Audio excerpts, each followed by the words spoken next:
If you like the story, you can support the author on Patreon. Link is in the description. Chapter 76, The End and New Beginning. You're the real demon, Nature Hashira, Ryou. You monster. Musen's final words echoed as his last remains crumbled to dust. The strongest demon in existence has finally fallen, marking the end of demons. Following Musen's death, every demon that had been under his control collapsed and turned to dust, including Upper Moon 1, Kokushibo. It's over. The battle was finally over. For a few moments, the demon slayers stood in silence, not knowing how to react. But then, slowly, the atmosphere broke. Cheers of victory filled the air, followed by soft laughter and tears of joy. They had won. It's finally over, Tamayo whispered, her voice trembling as tears flowed freely down her cheeks. Years of grief were avenged. Yoshiro, who stood beside Tamayo, looked helpless, unsure of how to comfort her. The celebration turned more festive with Kakushi joining in the fun. Despite the fatigue from battle with the demon slayers seemed to draw energy from their victory. We killed Musen. Tanjiro, Zenitsu, and Inashuk embraced, tears of joy streaming down their faces. Jiyu stood apart, gazing up at the night sky. Sabato. Makomo. He murmured, the names of his fallen friends. Shinobu, overwhelmed with emotion, clung to Kane and Kaneo. Sister, Ryu-san really did it, she sobbed, her voice filled with relief. I don't have to worry about losing you anymore. There will be no more demons. For the first time in years, the threat of losing her loved ones to the demons was gone. Kane wrapped her arms around Shinobu and Kaneo, gently comforting her sister Shinobu. As she held them, she raised her gaze and looked at Ryu. At that very moment, Ryu also turned his head, their eyes meeting across the battlefield. Both of them shared a quiet smile. After a moment, the other Hashira gathered around. None of them had lost their lives, though many bore injuries. The night buzzed with celebration, joy, and relief, knowing they didn't have to fight any more demons. The era of demons had finally ended, and a new life awaited them. The following day, the Hashira gathered at the Yubayashiki mansion, sitting together for what would be their final meeting. Kirya Yubayashiki, accompanied by his two sisters, sat before them. Today marks the final Hashira meeting, Kirya began, his young voice steady but emotional. From this moment on, the Demon Slayer Corps is officially disbanded. A silence filled the room as his words sank in. For centuries, the Corps had fought an unending war against the demons. Now, that war was over. The Yubayashiki siblings bowed deeply before the Hashira, their expressions filled with gratitude. Kirya fought to hold back his emotions as he fulfilled his father's last wish, to kill Musen and end the era of demons. We thank you for your service, Kirya said, his voice quivering slightly. He turned to Ryu and added, thank you, Mr. Ryu, for killing Musen. Without your strength and presence, we could have lost countless lives. Ryu shook his head and said, it was my responsibility as a human to eliminate Musen. But the Corps wouldn't have survived without the Yubayashikis. You led us and held everyone together. We should be thanking you. The other Hashira also rose to protest, voices overlapping in their refusal to accept thanks.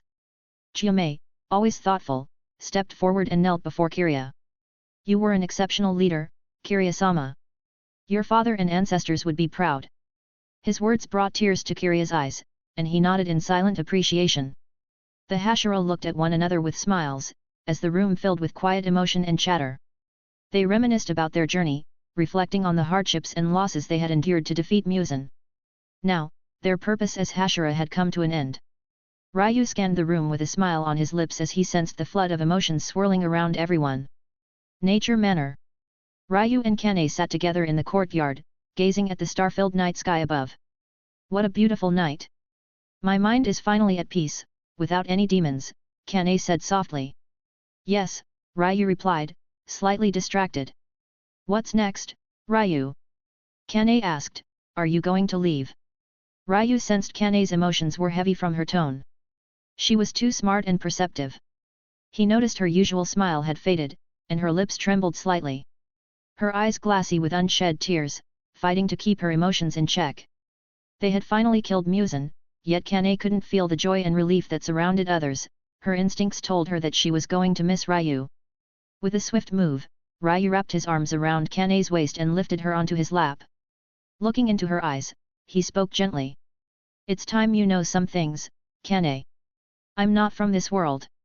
You may find it hard to believe. I believe. She interjected, trusting him fully. Ryou smiled softly, continuing, there's a vast and exciting universe beyond this world. If possible, I want to stay here and spend my life with you, but there are things I must do. But don't worry. I will come back for you. When I am strong enough, I'll come and take you with me. Hearing his words, a smile returned to her face. Ryou, unable to suppress his impulse, leaned forward and kissed Kane gently on the lips, which she returned shyly. Wrapping his arms tighter around her waist, Ryou pulled Kane closer, deepening the kiss and exploring her mouth. When he finally pulled away, his heart melted at the sight of Kane chasing after his lips, her own glistening from their kiss. God, she looked so beautiful. You're a wonderful kisser, Kane, Ryou said softly. Kane didn't respond, instead, she buried her face in his chest, trying to hide her blush. Without wasting a moment, Ryou lifted her and carried her into his bedroom, placing her gently on the futon before continuing their kiss. Within moments, their souls intertwined, free from clothing and filled with desire. Kissing, hugging, caressing, and soft moans filled the air as they embraced one another completely. Next morning, when Ryou woke up, Kane was still asleep, curled up beside him with her arm draped over him, her naked body covered by the bedsheet. Her peaceful sleeping posture made her look even more beautiful in the soft morning light. Ryou quietly got out of bed, put his clothes back on, and sat cross-legged on the floor, observing her for a moment. After a few seconds, he called his system. Congratulations on completing the primary objective, kill Musen Kibutsuji. Reward, 100 demon points and system level up. The system has already leveled up. Once you're ready, I can initiate the transmigration process to the next world. Not yet, wait, Ryou responded, then opened his status panel. Name, Ryou. Physique, Nature Advanced, 43%. Skill, Nature Breathing, Proficient 1/500, Tech High Max, Sharingan Not Upgradable, Transparent World. Demon Points, 540. After defeating Musen and the other demons, his total demon points had reached 540. Without hesitation, Ryou added the points to Nature Breathing and maxed it out. The panel changed, Nature Breathing Max. Ryou had some questions, so he asked. System, I have some doubts. Yes, host. Will I travel with my current physical body, or will it be like before, just my soul crossing over?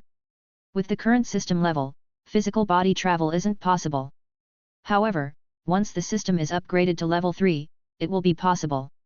Got it. What about the time flow in this world? Ryou asked. The system responded. You don't have to worry about that, host. The Demon Slayer world is already under my control. I can adjust the time flow here to be incredibly slow, so slow that only a few days will pass, even if tens of years go by in other worlds. Ryou eased upon hearing this. That's exactly what I wanted to hear, he muttered, gazing again at Kane. I'll make sure she doesn't have to wait long for me, no matter how many worlds I travel through.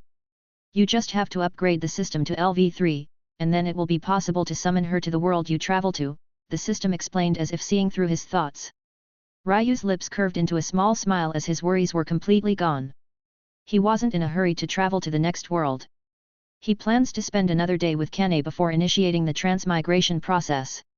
Author's note, it's a festive week at home, I'll be offline for the next few days and will resume updates from November 1st, Friday. Meanwhile, I'll also be editing the released chapters to remove the Earth-human concepts. Sorry for the break. Thanks for your patience. Chapter 77, Naruto World, A New Beginning. Standing before a mirror, Ryou felt a wave of dizziness and a sharp headache. After a few moments, his frown eased as his memories slowly returned. I'm in the Naruto world. He quickly understood his situation, as it wasn't a typical soul transmigration. Instead, it felt more like recovering from amnesia, with memories gradually coming back. His body, however, felt weak and sluggish, as though he'd lost all his strength. After a few seconds of adjusting, the sudden physical weakness became more bearable. Not only that, but he couldn't access any of his previous skills. Even nature breathing was out of reach, as if he had forgotten how to use it. System, what's happening? Ryou asked. Host, when you transmigrate to a new world, you can't carry over all your previous world skills. As a LV2 system, I can allow you to select one skill that will be permanent. This skill will remain with you, even in future transmigrations, the system explained. Do you want to make your selection now? Yes, Ryou replied, then cursed inwardly, couldn't you have mentioned that earlier? A list appeared before him. 1. Nature Breathing Max. 2 Tekai Max. 3 Sharingan 3 Tomo. 4 Transparent World. Ryou wasn't in a hurry to make his choice. Instead, he closed his eyes for a moment to sort through his memories. In this world, he's from a commoner background, but his family had been fairly well off when they were alive because they knew how to make smoke bombs and flash bombs, useful tools for ninjas in war. Both his father and mother had been Chunin, but they lost their lives in the ongoing Third Great Ninja War just a year ago. Now, Ryou was the last surviving member of his family. Naruto World is basically a world dominated by jutsu. Without these bloodline powers, the highest one could achieve is Kage-level strength. However, the system made Ryou transmigrate into a body with no bloodline. Ryou was speechless, but also knew it was useless to argue with the system. System, if I choose the Sharingan, will it remain at the 3 Tomo level, just like before? Ryou asked. Yes, the Sharingan will stay at the 3 Tomo level, the system responded. What about nature breathing? Will I need to start from the basics to improve my proficiency? No. However, you will need to improve your physique from scratch, the system replied. After getting the answers, Ryou decisively chose nature breathing without any hesitation. As he did, the familiar mastery of nature breathing filled his mind. With a deep inhale, the abundant natural energy around him surged into his body, filling him with a wonderful sensation. What a rich energy, the natural energy here is at least 10 times stronger than in the Demon Slayer world. Host, you have one free lucky draw remaining, the system reminded, mustering a familiar lucky draw wheel in Ryou's mind, displaying 8 options. 1. Indra Bloodline 2. Rin Egan 3. 6 Eyes 4. Mind Stone 5. Ninja Sealed Book 6. Armament Haki 7. Observation Haki 8. Megya no Mi. As he scanned the rewards, Ryou felt less excitement than before. He knew that getting excited about the possibilities would be pointless if he didn't actually win anything good. System, spin the lottery. The lucky wheel whirled in his mind for a few seconds before gradually slowing and landing on observation Haki. Ryou exhaled with a sense of disappointment. Why would I need observation Haki? I already have a nature perception. Last time, I drew something valuable, this time, it feels like I got stuck with something useless. System, display my status panel, Ryou asked. Name, Ryou Shinsei. Physique, human unawakened nature physique. Chakra, Genin. Skill, nature breathing max, observation Haki, basic 0/10, jutsu. Items, sword, Akazuchi. Upgrade points, 0. What are upgrade points? Upgrade points are similar to demon points, but you won't get them by defeating or killing enemies. They are incredibly precious and can only be obtained by completing system tasks. You can use upgrade points to learn abilities that are otherwise unlearnable on your own or to upgrade skills or ninjutsu you are struggling to master. For instance, if you want to learn Flying Thunder God or develop a Kekii Genkai, you may not do so on your own, spending one upgrade point will grant you that knowledge. It seems the difficulty has increased, Ryou mused as he examined the Jutsu section, which had transformed into a new panel. Jutsu. Chakra Control, Basic Genin Level. Nature Transformation, Wind. Transformation/clone/body replacement, Genin Level. Closing the system panel, Ryou took a moment to remember important details in his mind before gazing at his reflection. He saw the face of a boy around 10 years old, handsome and fair-skinned, reminiscent of his younger self from the Demon Slayer world. Messy black hair framed his dark brown eyes, and he wore a light green long-sleeve t-shirt paired with dark pants while a Konoha ninja forehead protector rested securely over his bangs. Looking at the ninja forehead protector, Ryou suddenly remembered. He had graduated just yesterday from the Ninja Academy and had been placed on a 3-person team. One of his teammates was named Uchiha Shisui, a talented child from the Uchiha clan who had graduated at the age of 7. Despite being 3 years older than Shisui, Ryou found himself on the same team due to Shisui's early graduation, along with another teammate named Tengen Iwashi. Today, I was supposed to meet the Jonin instructor at training ground 11 around 9 in the morning. Ryou glanced at the clock 8:10. With some time to spare, he decided to familiarize himself with the chakra and ninjutsu he knew before heading out. Closing his eyes, he focused inward, feeling the subtle flow of chakra coursing through his body. With smooth, and familiar practiced movements, he formed the hand seals, ram snake tiger.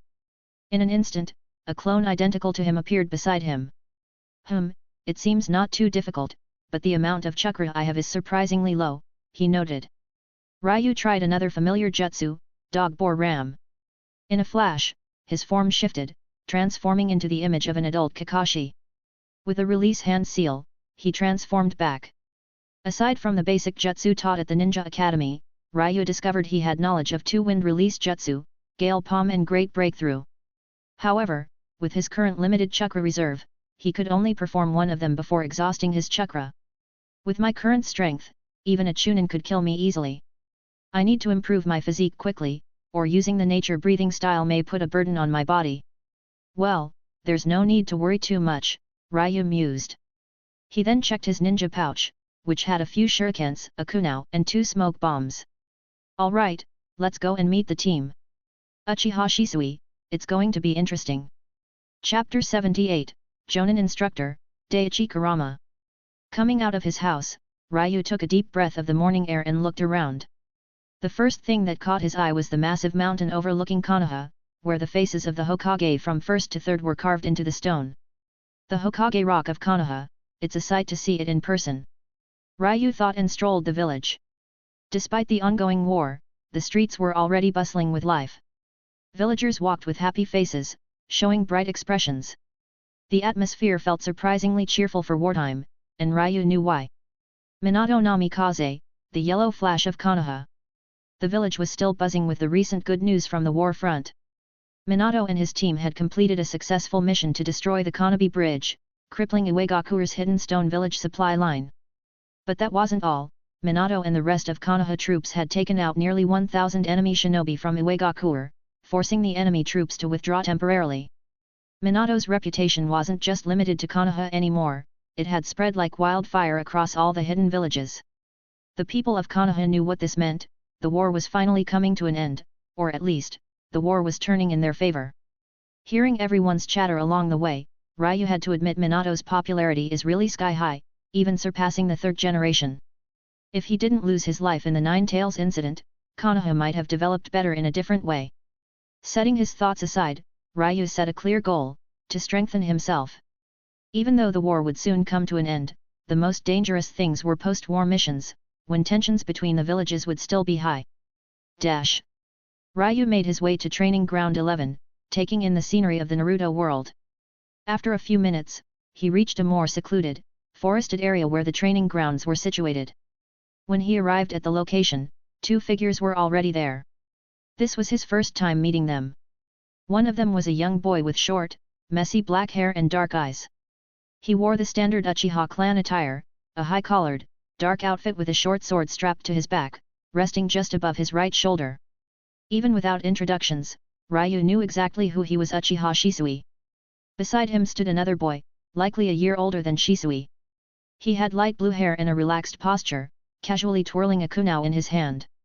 This must be Tengen Iwashi, the other member of their team. Both turned as Ryou approached. Shisui gave a polite nod. "You must be Ryou-san." "Yeah," Ryou replied with a small smile. "Nice to meet you, Shisui Uchiha. And you must be Tenga." Tenga grinned, spinning the kunao effortlessly in his hand as he spoke in a laid-back tone. "Yup, that's me. Hey, I heard you're older than us, what's your specialty? Since we're gonna be a team from here on out, it's probably a good idea to get to know each other. Shisui and I are from the same class, so we pretty much know each other's strengths and weaknesses. I'm good with kunao and water style, while Shisui excels in fire style and short sword combat," Tenga added. "I know basic ninjutsu and good at taijutsu," Ryou responded, noticing that Shisui remained quiet but was closely observing him. "I can't wait to meet our Jonin instructor and spar with him. I heard he's really good at genjutsu," Tenga said eagerly. Indeed, as Tenga mentioned, their Jonin instructor, Daiichi Kurama, comes from the Kurama clan, known for their expertise in genjutsu. At that moment, a figure appeared before them in a blur, using body flicker jutsu. It was their Jonin instructor, clad in the standard Jonin vest with a Konoha forehead protector tied firmly around his head. He looked to be around 30, with long black hair pulled back, a goatee without a mustache, and light-colored eyes that swept over them in a sharp, assessing gaze. Daiichi's voice carried a serious tone as he introduced himself. I'm your Jonin instructor, Daiichi Kurama.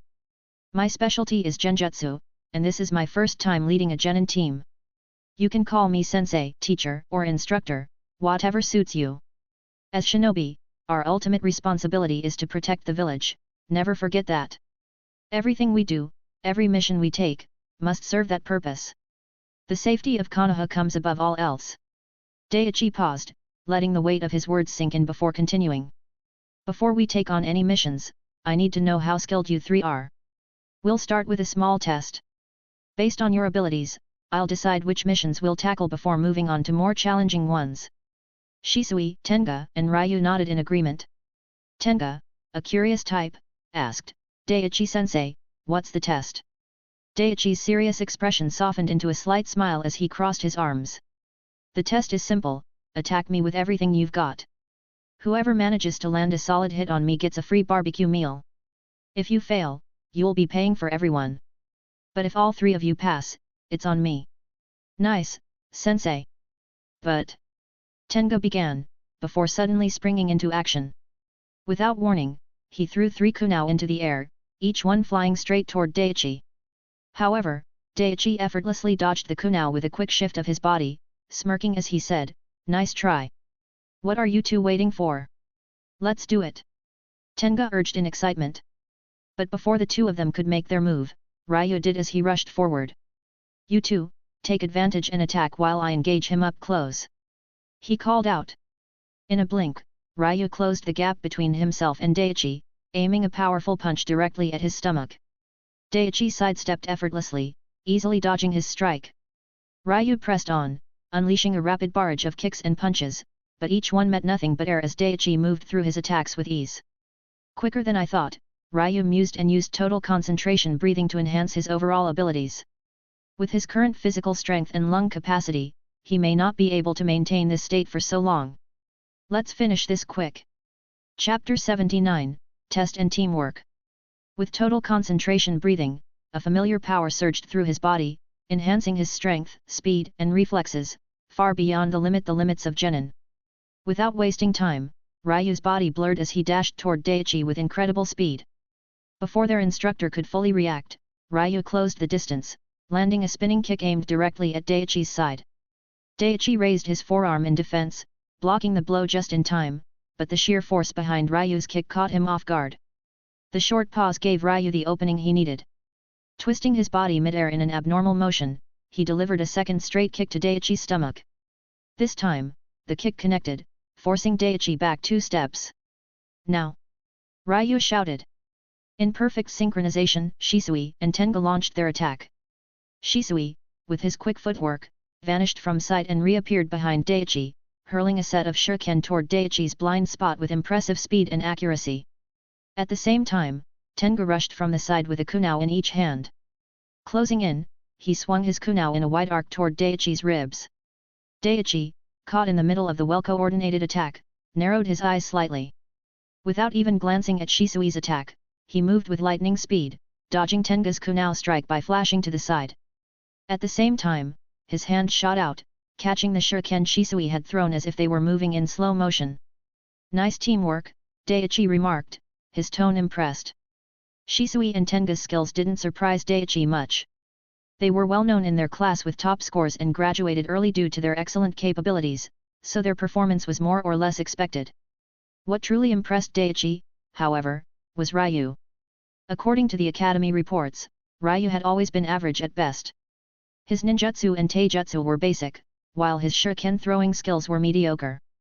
There was nothing in his file to indicate he could perform anything beyond the standard academy level. Yet here he was, displaying strength and skill that made even a jonin like him to take seriously. In fact, it felt like Ryou had transformed into someone completely different from the academy student described in the reports. Ryou, you're good, you passed with that solid hit. You can take a break, Daiichi said, giving a nod of approval. As for Shisui and Tenga, I'll give you two another chance. As expected of a Jonin sensei, he's really good, Tenga muttered as Shisui returned to his side. Shisui, it's time to get serious. No matter what, we've to let sensei pay for the meal. Indeed, Shisui replied, his childish eyes filled with seriousness and determination far beyond his age. Good luck, you two, Ryou shouted from the sidelines, choosing not to participate further. He didn't want to expose any more of his strength. With the war still ongoing, people might start to doubt he was hiding his strength deliberately to avoid being sent to the front lines. Tenga laughed confidently. Ha ha ha, watch from the side, Ryou. We've got this. With a swift hand seal, Tenga unleashed a torrent of water from his mouth, cascading toward Daichi like a waterfall. Water style, raging waves. The powerful waves crashed over Daichi, submerging him completely. However, Daichi simply used the body replacement technique, leaving a wooden log in his place as the water swept past. However, Shisui had anticipated this move. The moment Daichi reappeared, Shisui was already above him with his short sword aimed directly at his instructor. Daichi raised his kunai just in time to block the strike, sparks flew from the impact as the clash of metal rang. With force, Daichi used his superior strength to push Shisui back, sending him spinning through the air. Mid-air, Shisui swiftly made hand seals, fire style, fireball jutsu. A massive ball of flames roared from his mouth, shooting toward Daichi with scorching heat. Daichi didn't face the head-on, he used his speed to evade the attack. At the same time, Tenga, who had recovered from his earlier attack, charged again.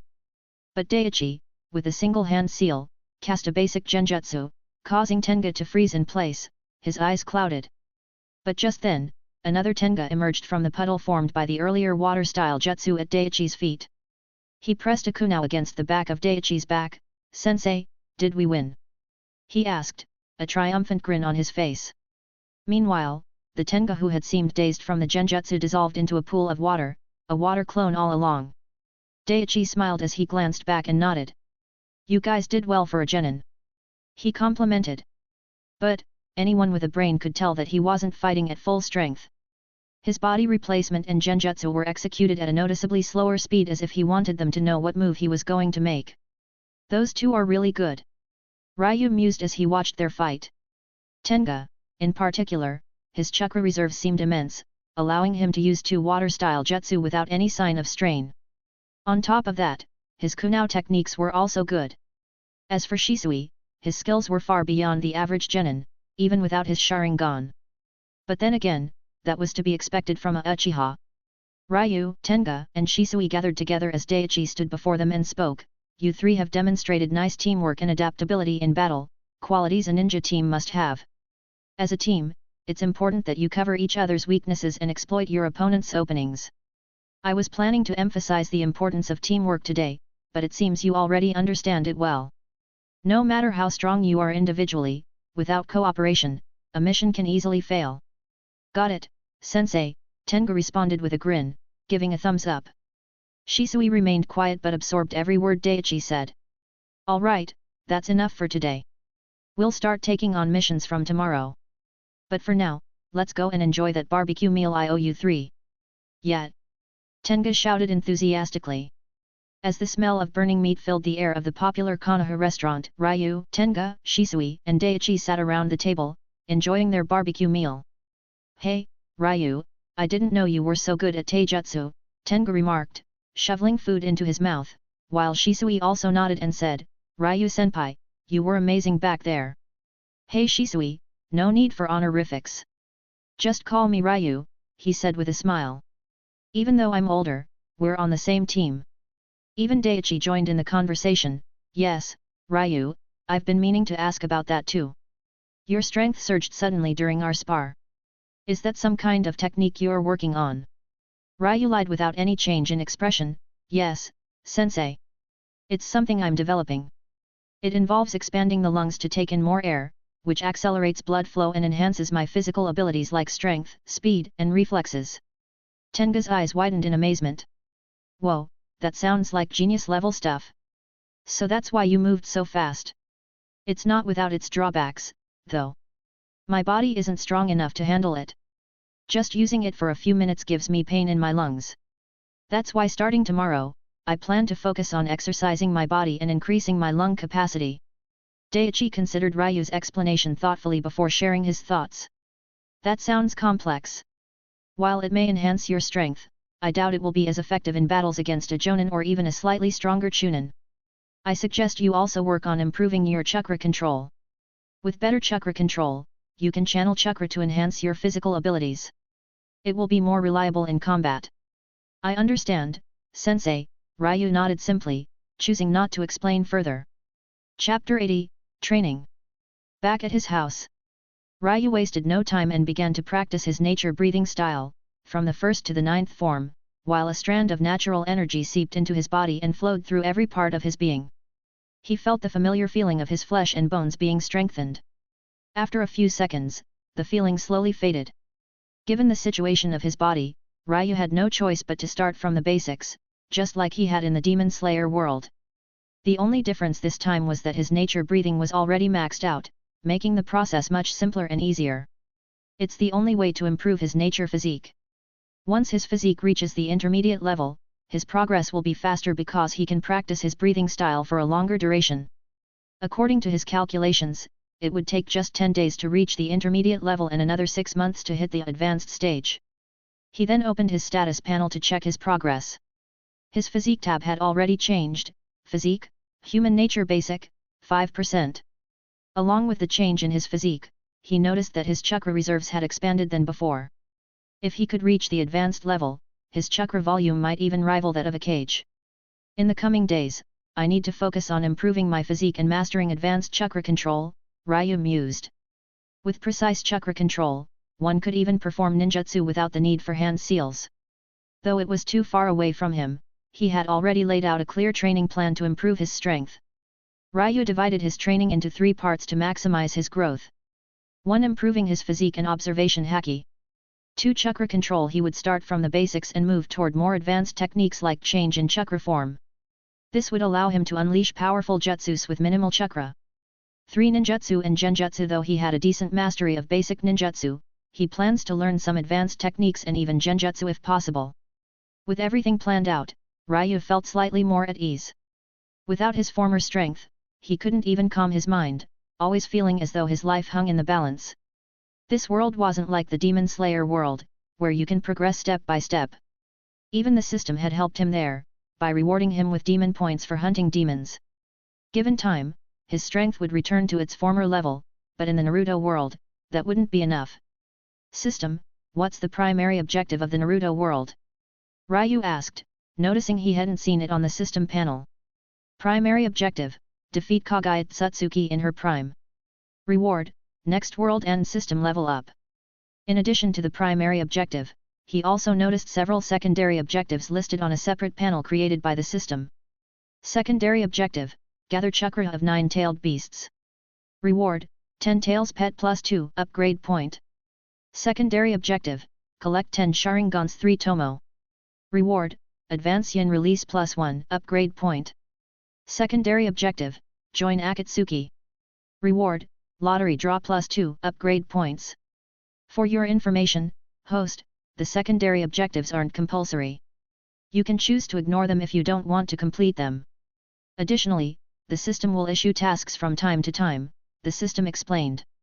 I see, Ryu muttered, glancing over the objectives and rewards briefly before closing the system panel. His current priority is improving his strength, those tasks could wait for now. After resting for a while, he then headed to the Konoha market to buy some weight training equipment. After making his purchases, he made his way to a nearby training ground, nestled between a cluster of trees, a quiet spot for training with no one around. He started the training by running laps around the training ground until he began to gasp for breath before moving on to strength training, using the weights for push-ups, squats, and other exercises. After an hour of intense training, his body was drenched in sweat, his breath slightly heavy. He stopped when his muscles ached, fatigue setting in, as he didn't want to put too much strain on this young body.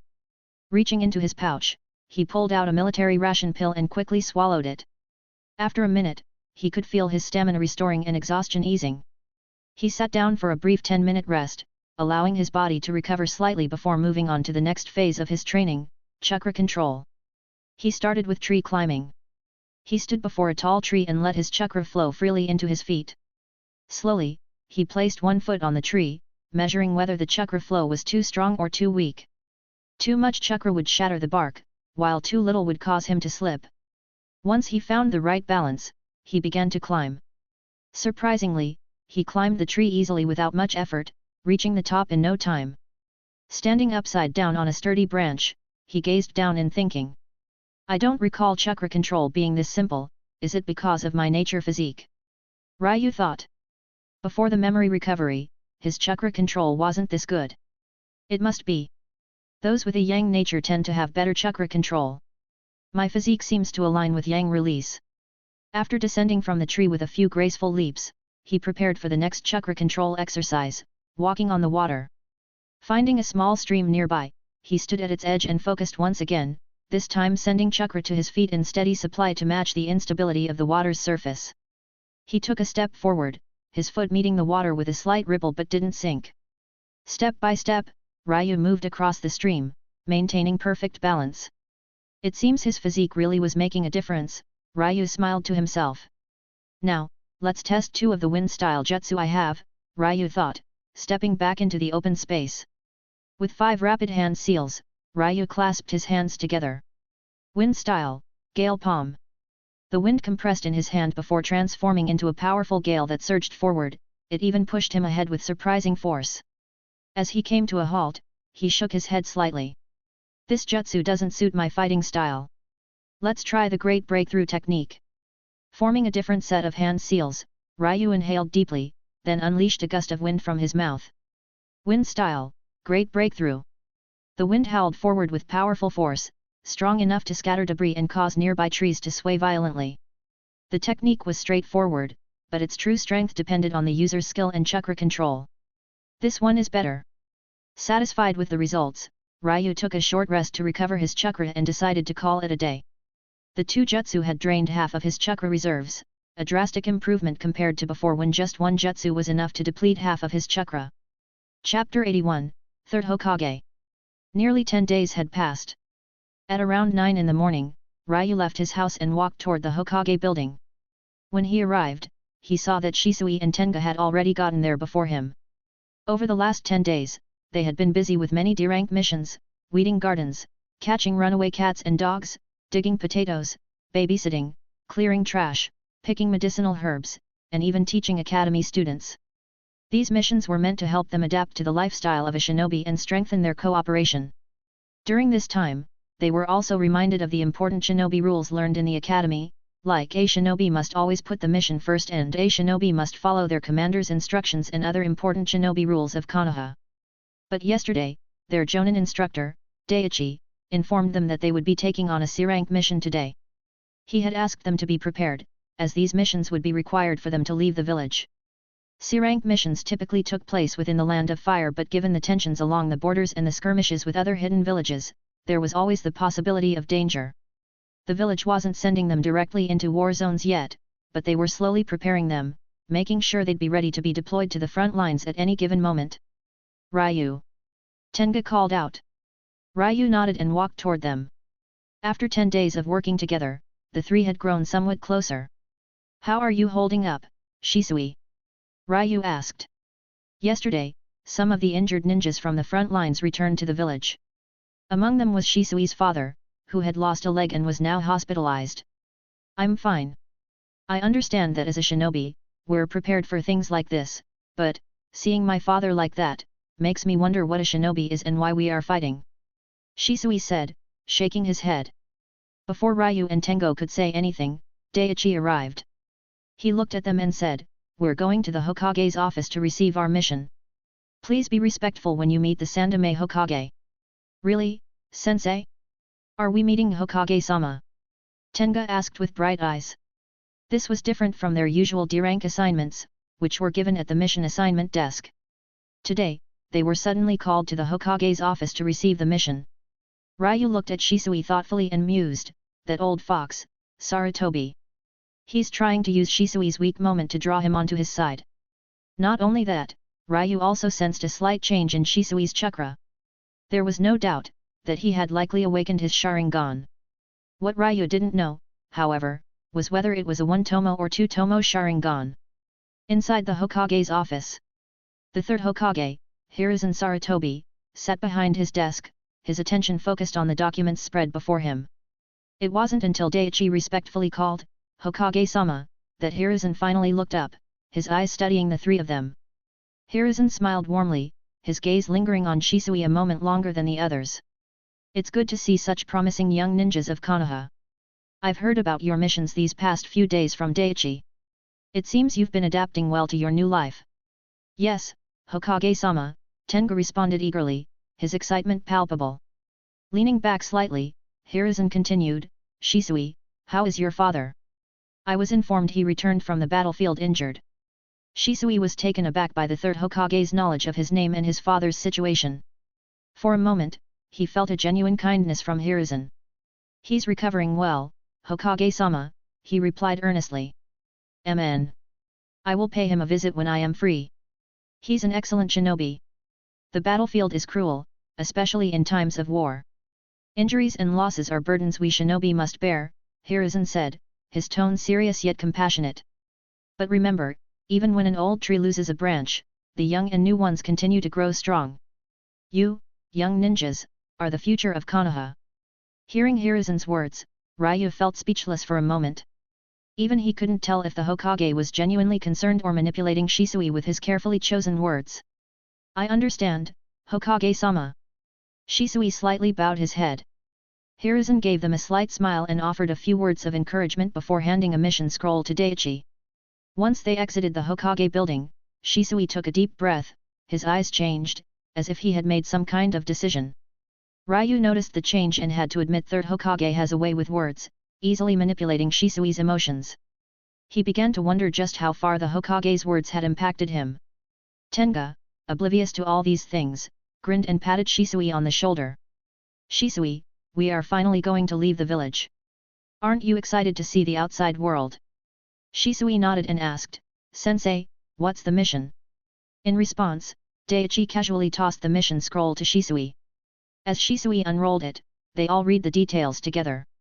Mission: track and capture a thief C-rank. Details: a thief named Kuro has stolen a large number of weapons and ninja tools from a blacksmith in Kurogain village. He's a genin-level ninja specializing in traps and sword techniques. Reward: 100,000 Ryou. Capturing a thief? Finally, some action. Tenga said with his fist clenched. Shisui was also looking forward to their first mission outside the village. Meanwhile, Ryou looked uninterested, his expression calm. Daichi noticed it but didn't say anything. Over the past 10 days, he observed the three of them and found Ryou was exceptional, displaying maturity far beyond his age. His strength was already on par with a Chunin, with impressive chakra control, mastery in swordsmanship, and had natural talent for ninjutsu. He even learned the genjutsu he taught the team in a few tries and was able to perform them skillfully. Aside from Ryou, both Shisui and Tenga were also impressive in their own area. With their current strength and skill, they could even participate in the Chunin exams, Daichi thought to himself. "All right, make the necessary preparations and have your breakfast if you haven't yet. We'll meet at the village entrance in half an hour," Daichi instructed, vanishing in a blur with the body flicker technique. Chapter 82, Shisui's Sharingan. Ryou returned to his house and grabbed a few kunao, shuriken, and military ration pills. He then took out his newly purchased katana-like sword, fastening it securely at his waist. The katana was forged from a special metal that allowed chakra to flow through it and can be imbued with chakra nature. Of course, his primary weapon, a kazuchi, is stored safely within the system space. For now, the newly brought katana was more than enough to deal with the current things. As Ryou left his house, he checked his status panel. Name: Ryou. Physique: Nature Intermediate, 1%. Chakra: Jonin. Skill: Nature Breathing Max, Observation Haki Basic, Jutsu. Items: Sword, a kazuchi. Upgrade points: 0. Jutsu: Nature Transformation, Wind, Fire, Water, Earth. Chakra Control, Advanced Jonin Level. Transformation/Clone/Body Replacement, Jonin Level. Genjutsu, intermediate Chunin level. After his physique had reached the intermediate level, his chakra had increased to the Jonin level. Along with this, he'd awakened new nature affinities with fire, water, and earth. With 10 days of practice, his chakra control had also reached the advanced level, but it slowed down recently. To improve further, he'd need constant practice. With advanced chakra control, he could now amplify the power of his strikes like Tsunade, and he could also shape chakra into blades, similar to the chakra scalpel technique. However, these things need further training. With his current strength, an average Jonin wouldn't stand a chance against him. However, it wasn't enough. He needs to learn stronger jutsu to face the real threats in the Naruto world. Without stronger jutsu, his skills would be limited, especially in high-level battles against cage-level powerhouses. But there was a problem: where could he learn such high-level jutsu? Ryou didn't have the background or connections to access these powerful techniques, which were not casually taught to others. So, he asked his instructor, Daichi, for advice. Daichi informed him about the Konoha Ninja Library, a huge depository of jutsu and knowledge for Konoha ninjas. However, as a genin, Ryou could only access E and D level techniques. To learn C level jutsu, he had to become a Chunin, and for B level jutsu, he would need to be a Jonin. For higher level techniques like A and S rank jutsu, one needs sufficient merit and approval from the Hokage. Only those with exceptional contributions to the village were granted access to view such powerful techniques. Forget about such jutsu, he couldn't even learn the shadow clone technique, which was a B rank. But, these things didn't affect him much, as he knew that with strength, everything else would eventually follow. He had also developed a technique on his own, merging chakra with his nature breathing style. Surprisingly, its power exceeded that of standard ninjutsu, and he didn't even need hand seals to execute it. As Ryou approached the village entrance, he found Shisui, Tenga, and Daichi already waiting for him. He was the last to arrive. "Since everyone's here, let's go," Daichi announced, and they set off from the village. After a few minutes of walking, the path ahead led them into a dense forest, with Kurogain town situated 3 hours to the east. As they traveled, Daichi spoke, "You three, I won't intervene in this mission. It's your responsibility to gather intel, track the target, capture him, and retrieve the stolen items. Don't worry, sensei. I'm completing this mission on my own. Ryou, Shisui, just stay and watch." "I want to do this by myself," Tenga declared confidently. "Well, let's just hope you don't end up getting robbed by the thief instead," Ryou chuckled. "True," Shisui and Daichi agreed with Ryou in a serious manner, making Tenga huff and cross his arms. "Come on, guys. Have a little faith in me." Daichi glanced at Shisui and suddenly asked, "Have you awakened your Sharingan, Shisui?" Hearing it, Shisui's eyes widened in shock. "How did you know, sensei?" Daichi smiled faintly. "Just a guess. I know a bit about the Sharingan. I had a close friend from the Uchiha clan, though I lost him in the war. It's no secret that when a Uchiha experiences intense emotions, they awaken their Sharingan. When I heard about your father's injuries, I knew you might be affected to some extent, but I didn't expect you to awaken it at such a young age." Tenga's eyes lit up as he chimed in, "Hey, Shisui. You didn't even tell me. Come on, show us your Sharingan." Shisui hesitated for a moment, then sighed. "I didn't want to make a big deal out of it, Tenga." He closed his eyes briefly, then opened them, revealing the crimson glow of his Sharingan with a single tomo. He awakened it at such a young age. As expected of Shisui, Ryou thought to himself. Tenga sighed in defeat looking at Sharingan. "Your eyes are so beautiful. No wonder all the girls are crazy about you, Uchiha. You've got that cool look with your Sharingan open. If possible, I wouldn't have awakened these eyes at all. Honestly, I feel like they're cursed." Shisui said quietly.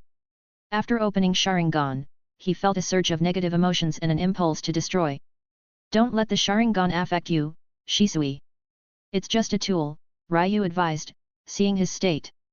"Mn." Shisui nodded. Kurogain village.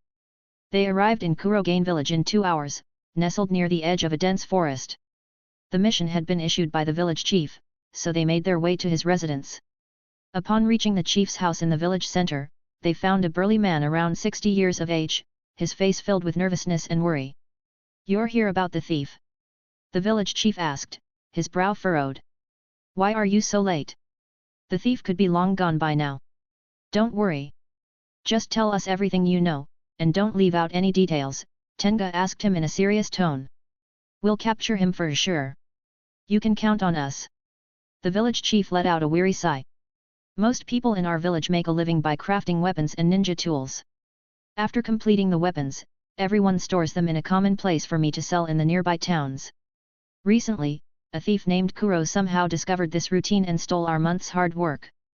The village chief continued, his voice heavy. I know his name is Kuro, as I heard about him from the nearby villages who have also fallen victim to him. Even though we're aware of who he is, we can't do anything about it because he's a ninja with strength and skill. He has already killed some people who went looking for him. We spotted him last night but couldn't stop him. Tenga asked again.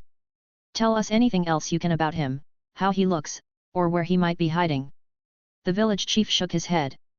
I don't know much, but I've heard people say his hideout is in the abandoned mine a few miles away from here. Last night, we saw him escape in that direction. Okay, we'll head there immediately. Don't worry, we will get your items back safely, Tenga reassured the chief and came back. Wasting no time, Tenga, Shisui and Ryu set off in the direction the village chief had pointed while Daichi followed them in the shadows. Within a few minutes, they arrived at the mine entrance, hiding behind a tree. To their surprise, they discovered two groups gathered before the mine's entrance.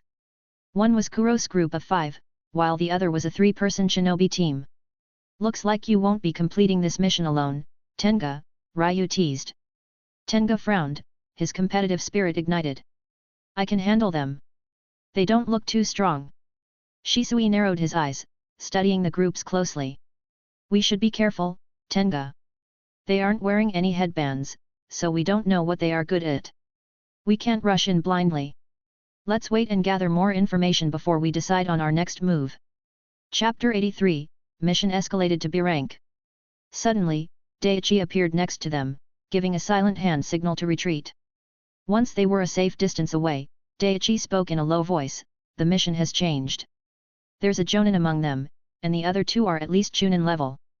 This mission has now escalated to B rank.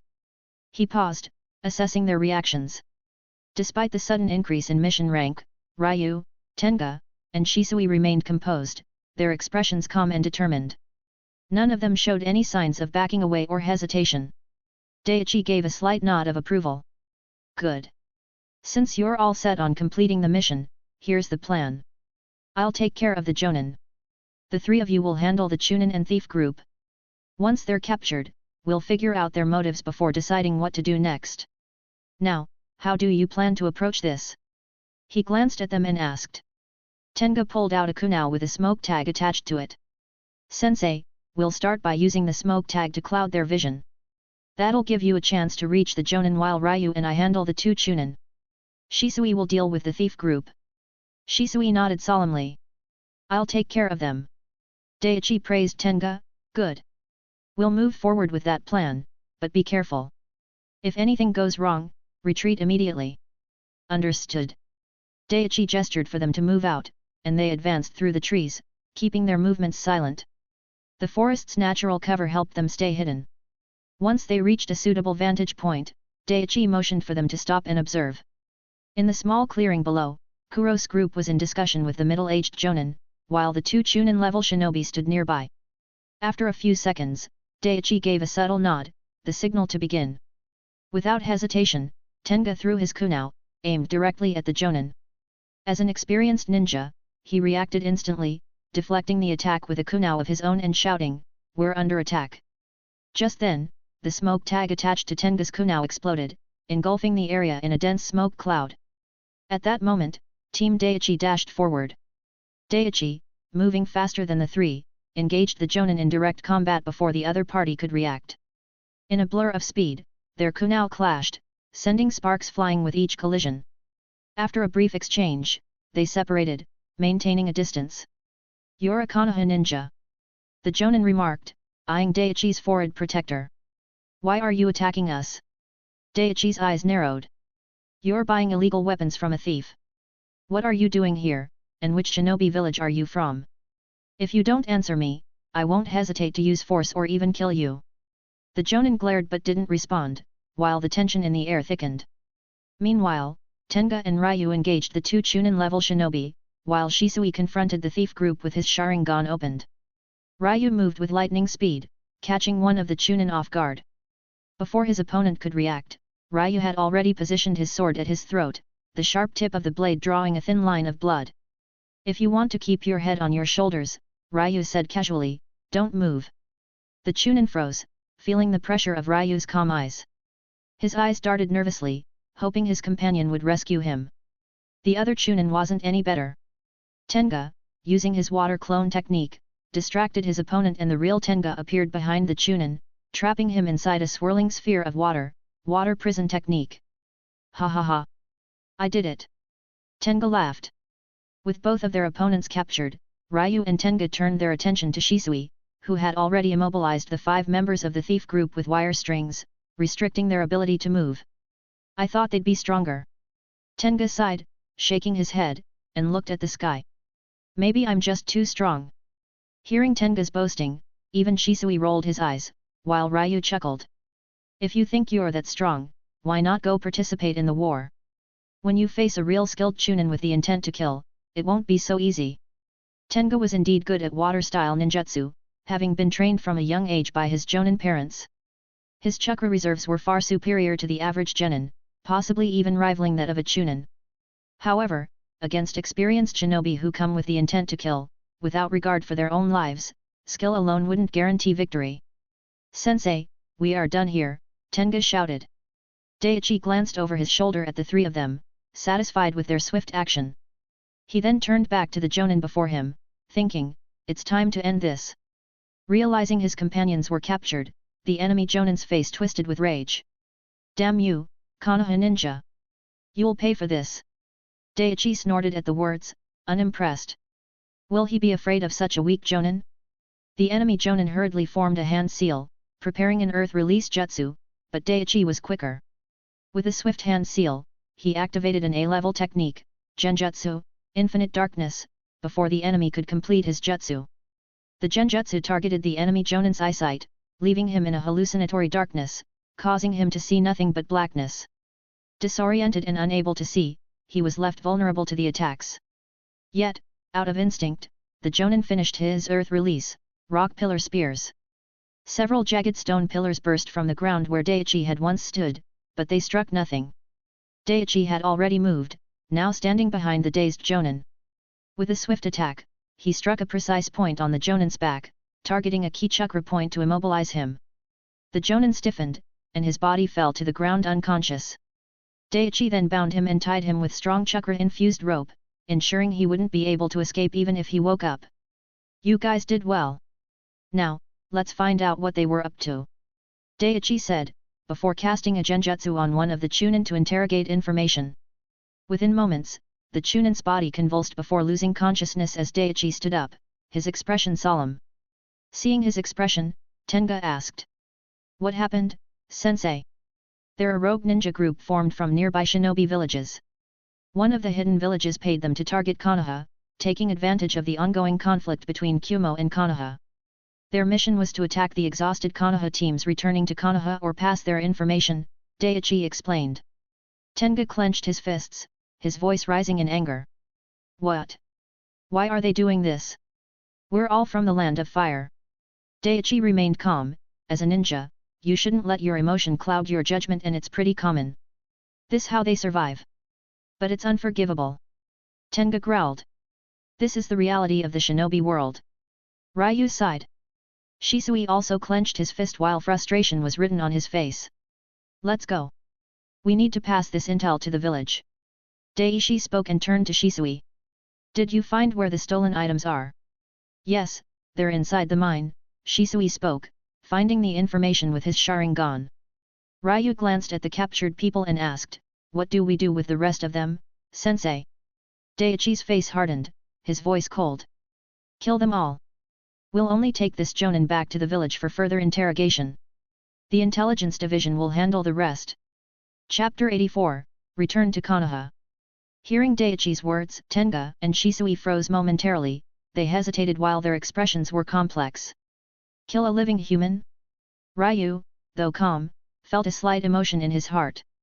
In the Demon Slayer world, he had killed countless demons and witnessed the awful aftermath of demon attacks on humans. But he had never taken a single human life before. This would be his first too. Sensing their hesitation, Daichi spoke firmly. I know this isn't easy, and I wish you didn't have to go through this, but we're in a time of war. If you're sent to the front lines, you'll face even harsher situations. As shinobi, you may often do things like this. Moreover, these aren't just thieves, they're enemy shinobi sent to kill our people. It's time for you to act like real shinobi and finish them off. His tone left no room for discussion. Tenga glanced down at the bound Chunin at his feet, his grip tightening around the kunao. But, sensei. Don't hesitate, Daichi interrupted sharply. They won't show you mercy if the roles were reversed. Shisui clenched his fists. He was conflicted, but deep down he knew Daichi-sensei was right.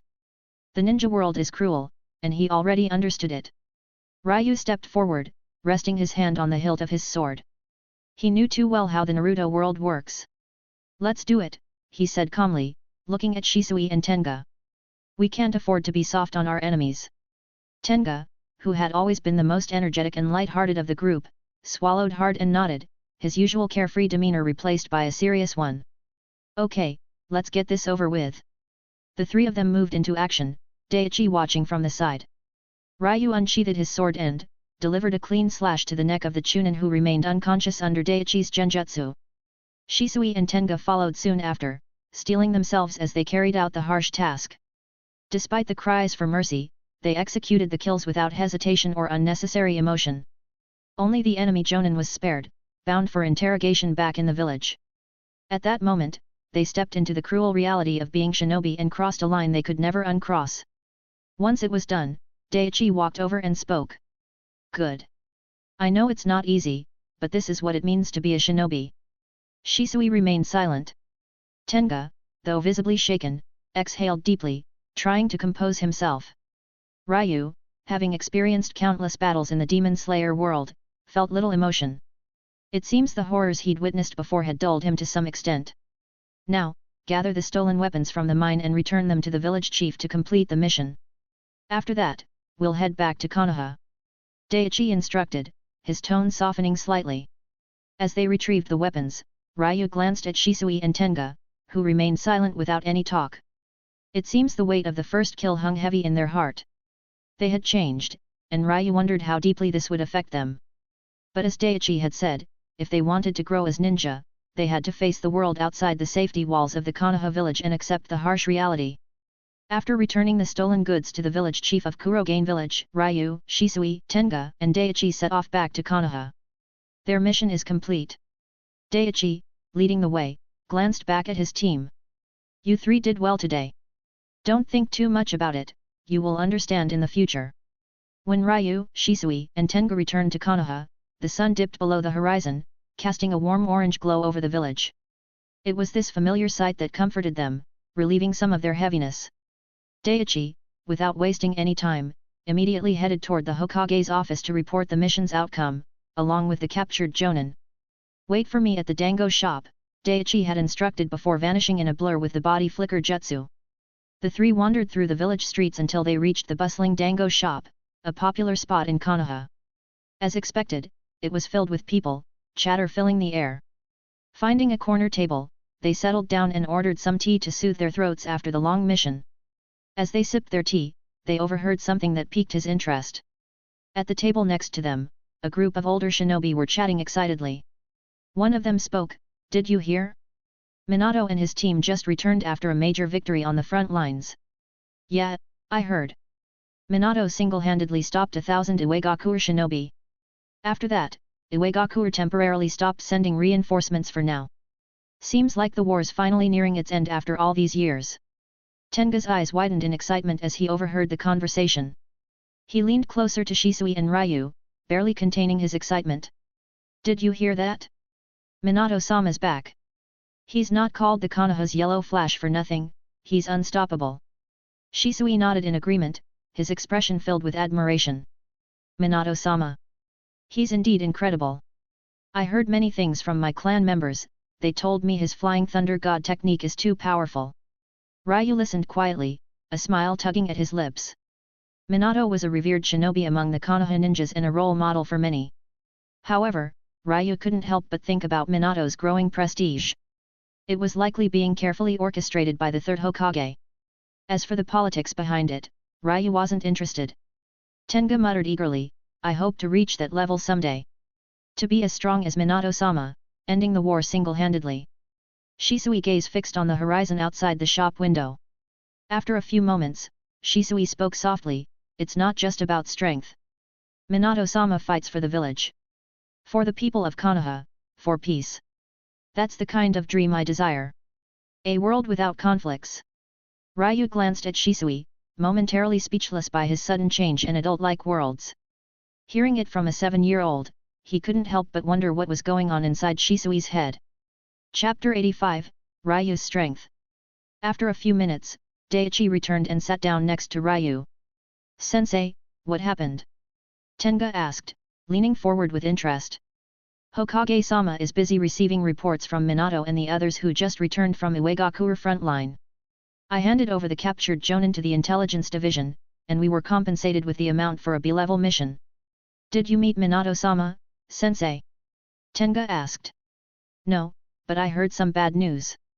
Minato's team suffered a loss, one of their members, Obito Uchiha, died during the mission. He sacrificed himself to save his friend and even gave one of his Sharingan to Kakashi. What? Tenga gasped in disbelief. Obito-senpai is dead. Shisui, who had been listening quietly, was visibly shocked. You knew Uchiha Obito?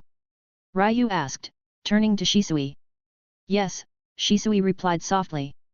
Obito-senpai was kind to everyone, always helping out the elderly in the clan.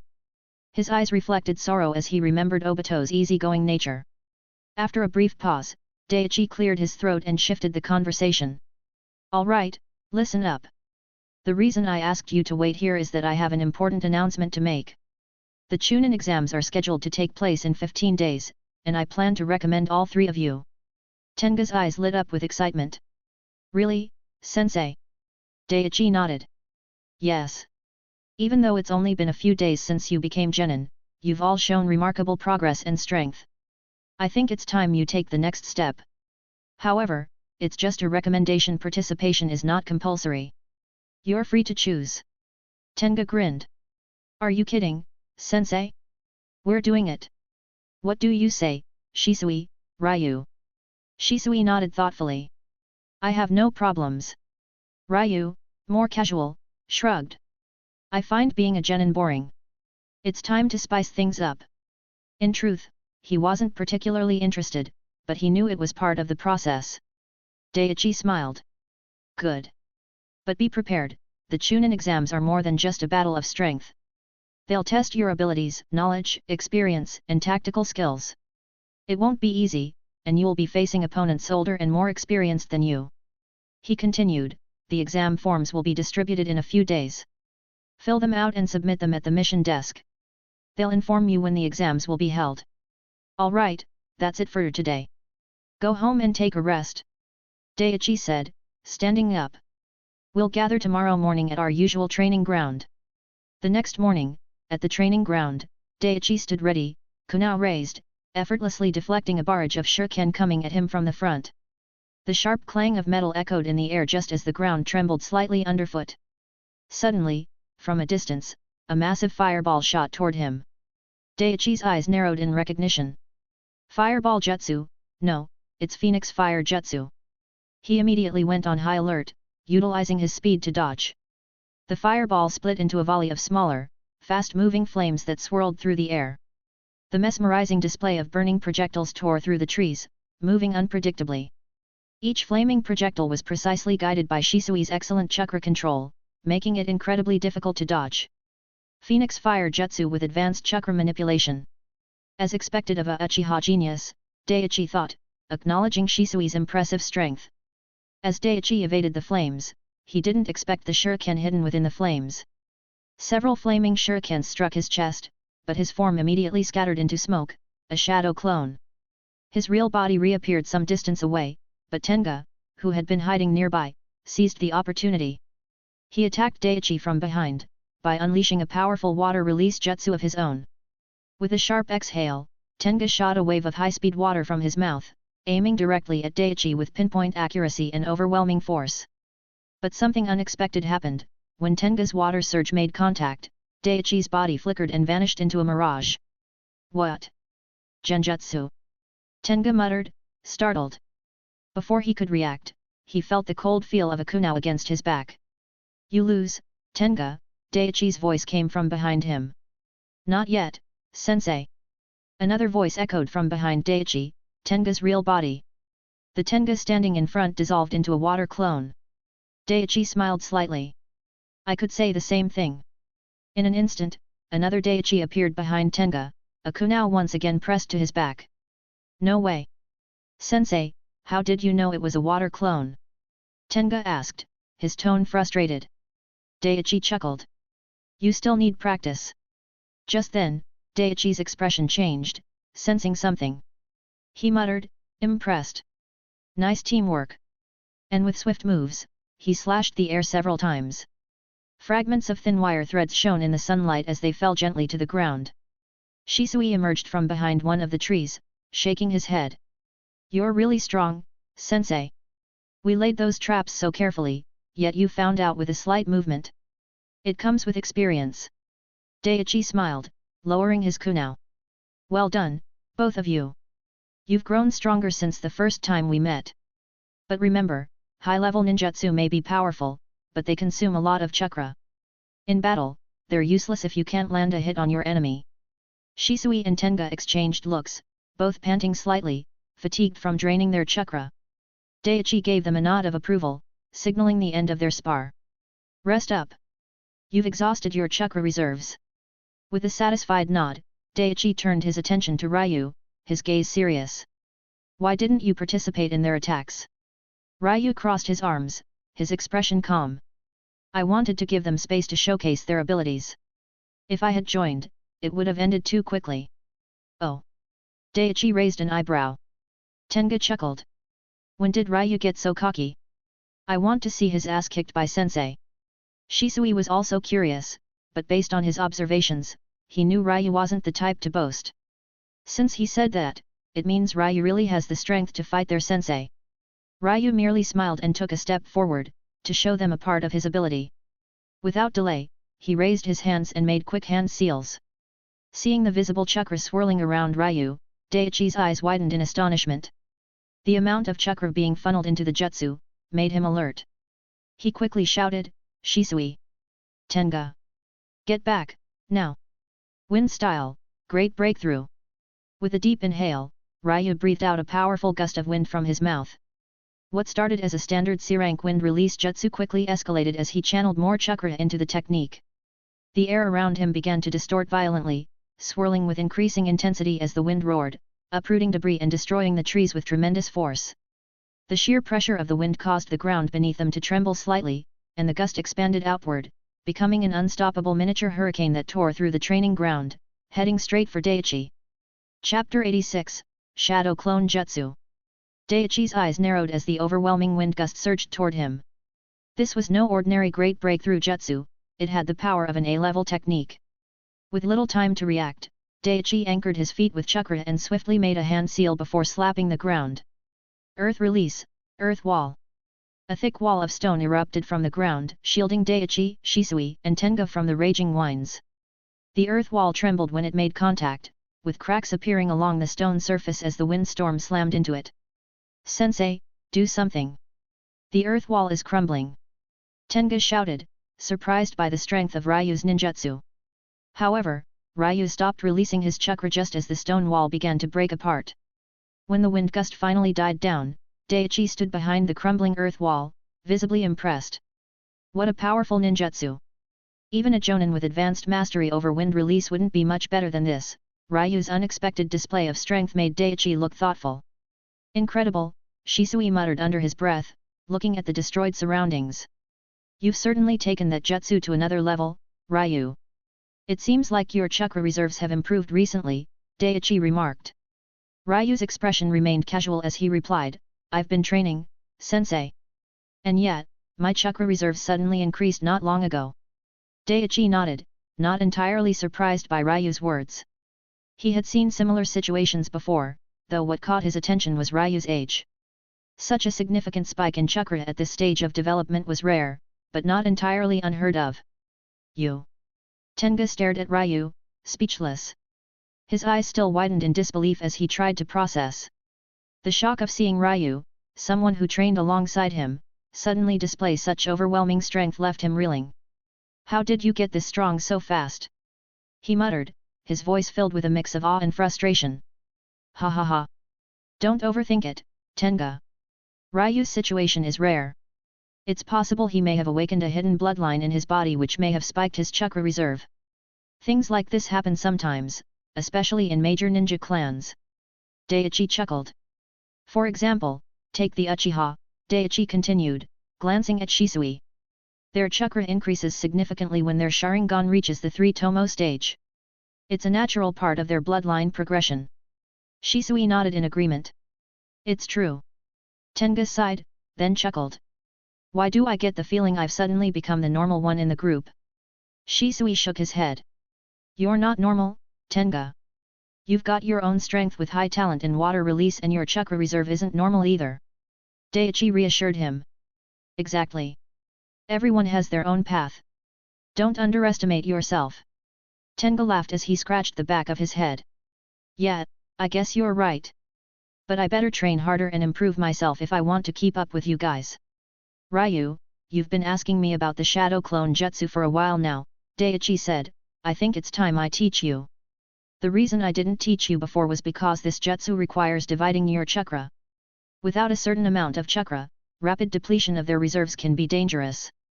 Hearing this, Ryu's eyes brightened. Seeing his reaction, Daichi chuckled.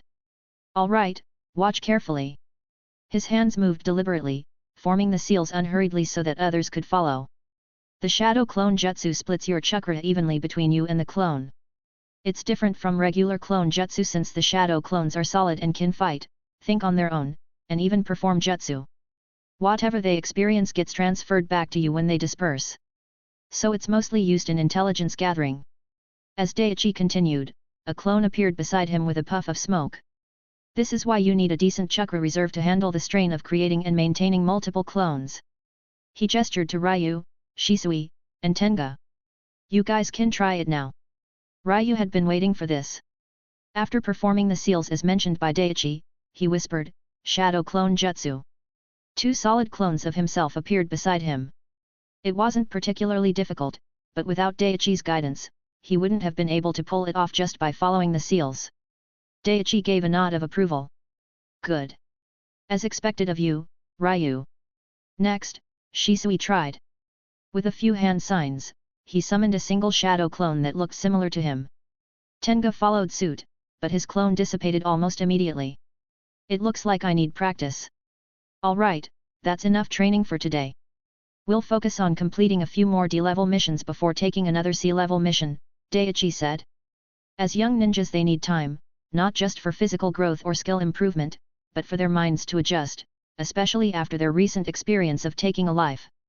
It wasn't something one could easily forget or accept, and he wanted to give them room to process it. Evening. After finishing his D-level mission, Ryu headed to the training ground for some practice. Using the Shadow Clone Jutsu, he materialized 2 clones, making 3 of him in total. He assigned tasks to his clones, one focused on chakra control, and the other on genjutsu practice. Meanwhile, as the main body, he concentrated on his nature breathing style for an hour to improve his physique proficiency. Afterward, Ryu decided to try something new. He started circulating his chakra to all parts of his body, mimicking the principles of total concentration breathing. With the sword in his hand, he channeled chakra into the blade. With slight concentration, the chakra nature of the blade turned into the wind. With his blade infused with wind-natured chakra, he executed a slash. A powerful wind blade shot from his sword visible to the naked eye. A sharp, whistling sound echoed as the blade of wind cut through the air while the surrounding trees were slashed apart by it, creating devastation in its wake. Unbeknownst to Ryu, a figure had been watching everything from the treetops nearby. Hidden from view, Minato Namikaze observed quietly. His blue eyes gleamed with interest as he watched Ryu train. Chapter 87, Approaching Chunin Exam. What a wonderful sword style! He turned his chakra into wind nature and perfectly imbued it into his weapon, turning it into a wind slash as destructive as a B-level jutsu, Minato thought, his eyes observing Ryou from the shadows of the nearby trees.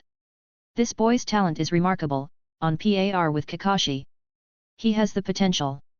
I'll keep an eye on him. The world was growing more dangerous by the day. The constant threat of war loomed over Konoha from all sides, and powerful young talents like Ryou would be crucial for Konoha's future. After a few more moments of observation, Minato vanished from the treetops in a flash. At that same instant, Ryou, who had been fully immersed in his training, paused. He then turned his head sharply toward the direction Minato had disappeared, narrowing his eyes. Who was that? Though his observation haki was still at a basic level, it was enough to alert him when someone looked at him with any kind of intention. There was no malice, but he couldn't see who it was. Ryou pushed his thoughts to the back of his mind and resumed his training. Only when his physique reached the advanced level he will feel at ease. Hokage office. Minato stepped into the Hokage's office and saw the third Hokage, who sat behind his desk, looking more burdened than usual. Hokage-sama, Minato called. Minato, Sarutobi Hiruzen spoke, his tone serious and also kind at the same time.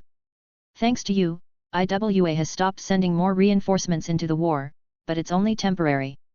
So, I've been thinking about proposing a peace treaty with Uegakuer. A peace treaty? Minato repeated, carefully considering the implications.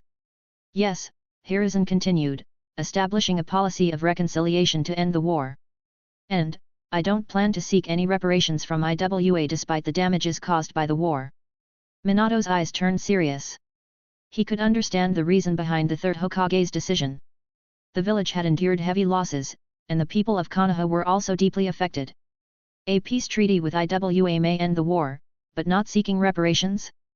That would be seen as a sign of weakness by many in the village. There will be heavy opposition, from both people and various clans of Konoha. Hiruzen continued. I am aware. This decision will appear weak to many. But after so much bloodshed, continuing this cycle of hate will only harm us more. I know that dissatisfaction in the village is growing, which is why I've decided to step down as Hokage. Minato's expression changed. The third Hokage had ruled for decades, guiding the village through war and peace. Stepping down was no small decision. Hokage-sama. Before Minato could respond, Hiruzen interrupted. It's just my opinion for now. We need to consult with the Fire Nation Daimyo and the Konoha Council before making a final decision. The reason I'm telling you this is because I plan to propose you as the next Hokage. Be prepared, and don't tell anyone until it's decided. Hearing those words, Minato froze. Becoming Hokage had always been his dream, but the sudden announcement left his mind momentarily paralyzed. After a moment of silence, Minato spoke seriously, "Thank you for your trust in me, Hokage-sama. But I believe there are others more qualified for this position like Orochimaru-sama, Jiraiya-sama, or Tsunade-sama." Hiruzen shook his head, "They are not suitable. I made my decision." He then changed the subject. "I called you for another important matter. Our skirmishes with the Cloud Village have intensified at the border. They're trying to take advantage of the situation with IWA and our current weakness." Minato's expression turned serious. The Cloud Village had always been known for their bold and aggressive actions, and they were formidable in their own right. "You're the fastest, Minato. I need you to head to the border and take command of our forces there. Your presence alone may be enough to prevent the situation from escalating further," Hiruzen said, his voice filled with trust. Minato's reputation as Konoha's Yellow Flash was more than enough to deter the enemy to some extent. "I'll leave immediately, Hokage-sama," Minato said immediately, as he knew the importance of this mission. As Minato turned to leave, Hiruzen's voice softened. "Minato, be careful. The future of the village rests on people like you." Minato nodded and disappeared in a flash. A few days passed, and the Chunin exam was now only 2 days away. During the past few days, Ryou, Tenga, and Shisui had been busy with various D-rank missions and even completed 3 C-rank missions that took them outside the village once again. One mission had tasked them with eliminating a group of bandits who had been robbing and terrorizing merchants traveling along the road between 2 towns. The bandits were just an ordinary group of people, so there were no major difficulties. The other 2 C-rank missions were relatively simple. One involved conducting a background investigation on someone, which required them to gather information discreetly. The second mission involved capturing a wild animal that had been disturbing agricultural land, causing damage to crops, and creating chaos for local farmers. These missions allowed Ryou, Tenga, and Shisui to enhance the skills they learned in the Ninja Academy and strengthened their teamwork and bond. For now, Daichi had given them 2 days off, telling them to rest and prepare for the upcoming Chunin exam. They needed to be in their best condition, both physically and mentally. Now, in one of the training grounds, Ryou was making use of this time to train his observation haki and the various ninjutsu he had recently learned from Shisui and Tenga. He stood in the center of the field with his eyes closed and ears plugged, focusing entirely on his surroundings. 2 of his shadow clones stood at a distance, throwing shurikens one by one. Ryou evaded by anticipating each shuriken, but it wasn't perfect even though the clones reduced the speed of the shurikens. After some time, Ryou stopped and opened his eyes. He had been training intensely over the past few days, trying to advance his observation haki to the next level. However, despite his efforts, it seemed he still needed more time to reach the next level. Chapter 88, The Difficulty of Kekii Genkai. Ryou stood in the center of the training ground, recalling the details of fire-style and water-style ninjutsu he had recently learned from Shisui and Tenga.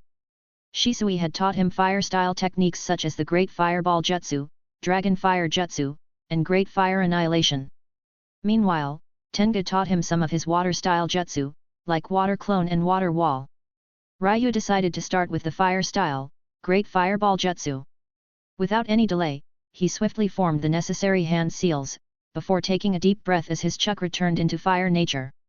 With an explosive exhale, a colossal fireball erupted from his mouth, rapidly expanding as it shot forward. The fiery orb collided with one of the nearby trees, and in an instant, the flames consumed it entirely, reducing the tree to ashes within seconds. Ryou thought. The Great Fireball technique of Uchiha isn't particularly difficult. Moreover, with good chakra control, we can derive many jutsu from this. Ultimately, everything depends on chakra control and shape transformation. Next, Ryou moved on to the fire-style, Dragon Fire Jutsu. Gathering his chakra once more, he focused it on a training dummy in the distance. This time, as he released the fire, the flames morphed into the shape of a dragon's head. It rushed toward the target. The dragon-shaped fireball is slightly an advanced concept of Great Fireball Jutsu, but it has better chakra control and shape transformation with it. Bang! Upon impact, the fiery dragon burst into an intense explosion, engulfing the dummy in flames. The scorching heat was overwhelming, and within moments, the dummy was reduced to a pile of ashes, scattered by the wind. Aside from these 2 jutsu, Ryou also knew the fire-style, Great Fire Annihilation, one of the most powerful fire-style jutsu of the Uchiha clan. However, he chose not to try it. Using such a powerful technique in Konoha's training ground could damage the surroundings greatly and alert the ANBU or root ninjas within the village. Ryou didn't want that kind of attention, so he restrained himself and turned his attention to practicing water-style ninjutsu. With a series of quick hand signs, he performed Water Clone Jutsu. A clone made entirely of water materialized beside him, a perfect replica. The water clone was good, but it wasn't as versatile as the shadow clone. For instance, the water clone could only perform water-based ninjutsu since it was composed entirely of water nature chakra, limiting its overall effectiveness in battle. But, after using the water clone, he realized that it made it easier to create clones with other chakra natures like fire, earth, and wind. Lastly, Ryou tried the water wall jutsu. With a swift hand sealing, he spat a high-pressure stream of water at the ground before him. The water surged upward, spiraling into a solid, protective barrier that stood tall in front of him. Satisfied with all the jutsu, Ryou dispersed the water wall and took a moment to rest. He reflected, most of this ninjutsu isn't too difficult to perform because of my advanced chakra control and natural affinity with the elements due to my physique. Finding no challenge in the elemental ninjutsu, Ryou set his sights on mastering something new, something that only a rare few ninja could perform, a Kekii Genkai, the advanced chakra nature resulting from the fusion of 2 elemental chakra natures into a completely new form. There were many Kekii Genkai in the world, like wood release, ice release, magma release, and many others, each powerful in its own way. Of all these Kekii Genkai, wood release is the most unique and powerful. If possible, Ryou also want to master this nature transformation. Who wouldn't want such a godlike power? However, he knew that wood release was unlike other Kekii Genkai.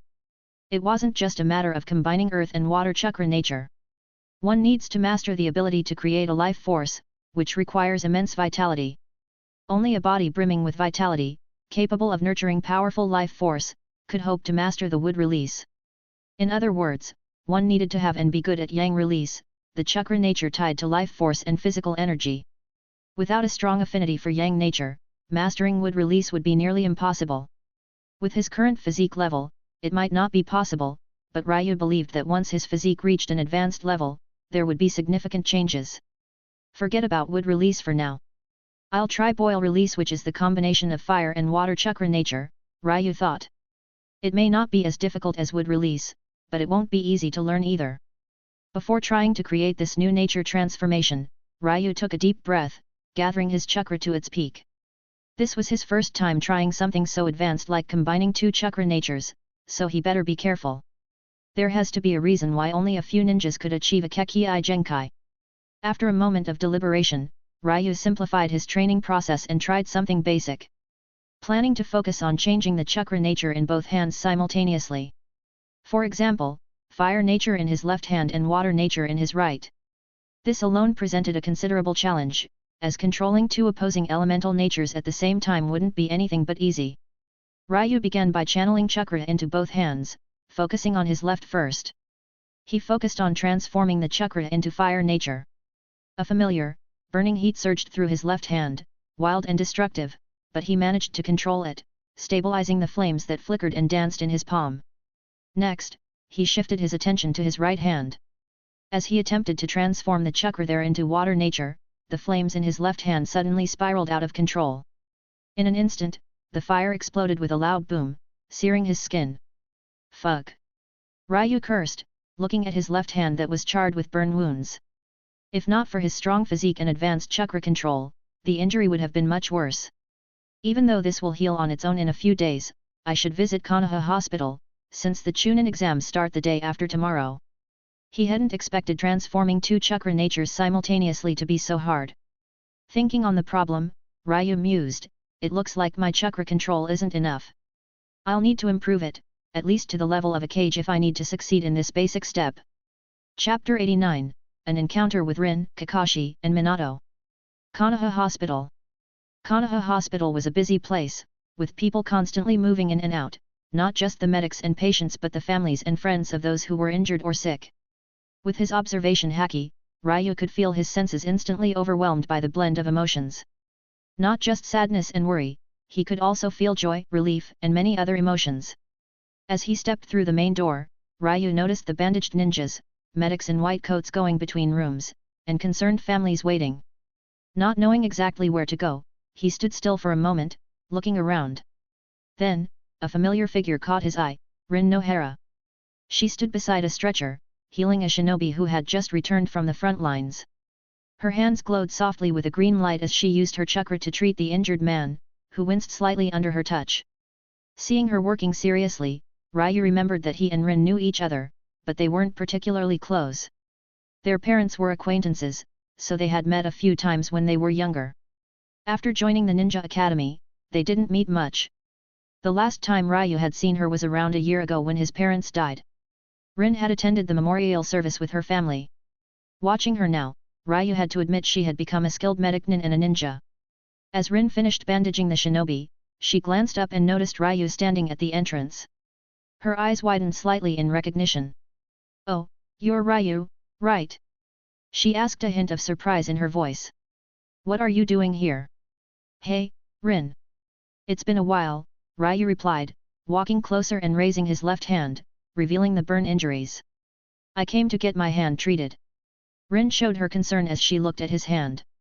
"How did you get such an injury?" "Well, I was practicing my ninjutsu, and things got a little out of hand," Ryou said with a sheepish smile. "What kind of ninjutsu were you practicing?" "You should be careful," she gently scolded and activated her mystic palm technique. A soft green glow emitted from her hands as she placed them over his injured hand. Ryou could immediately feel the warmth of her chakra pouring into his hand, accelerating his body's natural healing abilities. The slight pain in his hand began to fade, replaced by a soothing and itchy sensation, a sign of his injury being cured. Seeing the miraculous nature of medical ninjutsu, a thought crossed his mind. I think I can try to learn medical ninjutsu when I have free time. With my nature physique, it would be an added advantage. Clearing his throat, Ryou spoke softly, I heard about Obito. I'm really sorry for your loss. Though he knew Obito was still alive, it was still a fresh wound for Rin, but he couldn't avoid mentioning it. At the mention of Obito, Rin's expression changed slightly and her hands paused shortly before continuing the healing. For a moment, silence lingered in the air. Rin gave a small, sad nod, her voice soft and tinged with sorrow. Thank you. Obito was a good friend. Kakashi and I still couldn't accept the fact that he was gone. But we have to keep going, right? That's what he'd want.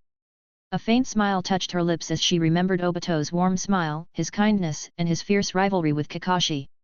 Rin cherishes these memories very much. After some time, Rin finished her treatment and bandaged Ryu's hand. She said, that should do it. Be careful, and don't practice any ninjutsu for 2 or 3 days. Ryu nodded, got it. Thank you. As Ryu was about to leave the hospital, he noticed 2 familiar faces entering the building, Kakashi and Minato. They seemed to be here for Rin. Kakashi. Minato-sensei, Rin greeted them with a smile. Sorry for the delay. I was caught up in a treatment. Kakashi, who had his usual calm and detached demeanor, raised an eyebrow at Ryu. He asked, You are? Kakashi seemed to have seen him somewhere but couldn't remember. I'm Ryu. Ryu introduced himself to Kakashi, then looked at Minato and greeted, Minato-san. Minato's eyes widened slightly in surprise as he instantly recognized Ryu, having witnessed his wonderful sword style just a few days earlier. He was surprised to meet him here. What are you doing here? Kakashi asked. Ryu gave Kakashi a strange look before holding up his injured hand that was bandaged by Rin. Had a little mishap with my training. Came to get treated. Kakashi felt a bit embarrassed for not noticing the obvious injury but quickly masked it. Minato, smiling warmly, said in a friendly tone, You should be more careful with your training. You wouldn't want to miss the Chunin exams because of an injury. Then he added, You're participating, right? Ryu's eyes widened slightly at the mention of the Chunin exams, surprised that Minato seemed to know him. Thinking back to the sensation of being secretly observed during his training a few days ago, he figured it must have been Minato. Still, he acted surprised. How did you know I was participating in the Chunin exams, Minato-san?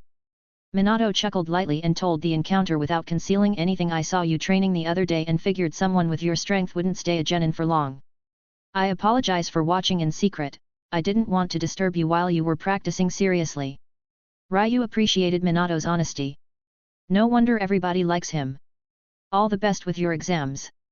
If I'm free, I'll come and watch, Minato said encouragingly. Oh, I didn't know you were participating in the Chunin exams, Ryu. Good luck. Rin added. Thanks. I'll do my best, Ryu replied with a nod. Kakashi gave Ryu another glance but said nothing. He quickly turned his attention back to Rin. Rin, can we leave? We're running late. Yes, Kakashi, she replied. Rin offered Ryu a quick smile before saying, See you, Ryu, as she, Kakashi, and Minato left the hospital together. Once they were gone, Ryu left the hospital as well. Checking the time, he headed toward the training ground where he had agreed to meet Shisui and Tenga. Chapter 90, The Chunin Exam begins. As Kakashi, Rin, and Minato walked away from Konoha Hospital, Minato glanced at Kakashi, who wore his usual indifferent expression, but beneath that mask, Minato could tell the loss of Obito had affected him. Seeing Kakashi like this gave Minato a headache. It had taken him some time to bring Kakashi out of his father's shadow, and now, with the loss of Obito, it seemed like they were back to square one. If not for Rin's presence, Minato wondered what might have happened to Kakashi. She had become the emotional anchor for Kakashi. Thinking of Ryu, Minato suddenly asked. Kakashi, what do you think about Ryu? Kakashi glanced at Minato, should I think about him, sensei? He replied flatly, showing no interest. Minato expected such a response, but it still left him speechless. Rin, however, couldn't help but laugh at Kakashi's bluntness. Minato shook his head with a sigh and said in a more serious tone. Don't underestimate him, Kakashi. He's very strong. He has the potential to reach cage-level strong man. However, Kakashi remained uninterested as if the conversation about Ryou was a waste of his time. If possible, we should go and watch the last round of the Chunin exam. We might see his wonderful performance. Minato suggested. Kakashi shrugged, offering no real promise to the idea. Rin, on the other hand, nodded her head in interest. Of course, sensei. She found Ryou completely different from the boy she once knew. The Ryou she knew wasn't nearly as strong as Minato-sensei describes. He's an average boy with no particular skills. How did he become so strong? Rin was curious.